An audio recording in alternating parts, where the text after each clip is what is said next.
Yo mga pis, meron tayong bagong unit dito. Ayan, pauwi na tayo mga bossing. Kita nyo naman, poging-pogi yan. Sa mga gusto ng Civic. Ayan o, white plate na. Ayan, Honda Civic VTI mga bossing. VTEC engine mga boss. Sobrang lamig ng aircon, naka long denser. Ayan, naka Bosch. Makapal mga gulong, 95% mga boss. Sobrang kakapal pa niya mga boss oh. Ayan oh, bagong bago pa, medyo maulan pa mga pis ha. Wala. Bawi na tayo mga pis, naka T37, naka tail light. Ayan. So, sariwa loob mga bossing. Ang aircon, sobrang lamig mga boss. Lalamigin ngayon kahit tag-ulan. Ayan, sariwa loob, unat na unat pa mga pis. Naka Android. Ayan. Working yan mga pis. Sobrang ganda ng sounds. Naka momo steering.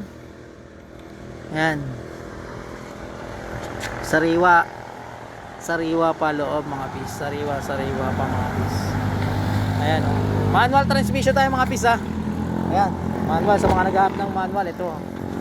Sariwa. Second row. Ayan o. Yan ang mga bintana. Except lang dito isa-isa. Taga na to pero pagaganahin natin yan mga pis. Ayan. Sobrang goods manakbo. RFID easy trip. Ayan. Mga pogi nya mga pis.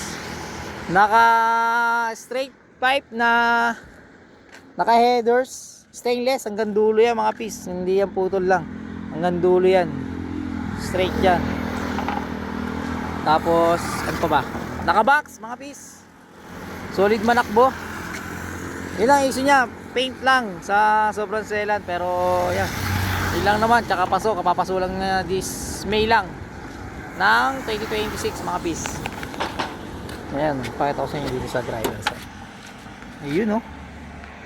Dumi lang, putik pero sobrang solid pa yung mga pis, sobrang linis pa.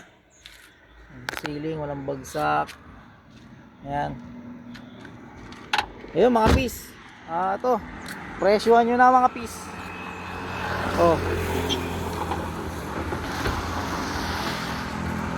Ayan, paunahan na lang. Open para reservation tayo mga pis ha. Video ko lang.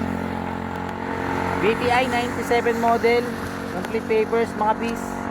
Papasulang yun. Paint sa maselan. Sobrang selan. Ayan, kayo na bahala dyan. Pero pogi. Anlihataw. Sobrang goods manakbo mga boss. Sobrang lamig aircon. Naka white light na. HKS muffler mga pis. Yan. Makakapal mga gulong. Yan. 95% bago lang yan. Apat yan mga pis. Oh, yan, paunahan na mga pis. Yan, lokasyon natin silang Cavite mga pis. Yan. Bigay na natin ito ng 135 mga pis. Paunahan na lang. 135 DTI yan. DTEC engine. Sobrang goods manakbo mga boss. Yan. Ilang paint lang pero presentable pa naman. Paunahan na lang mga pis.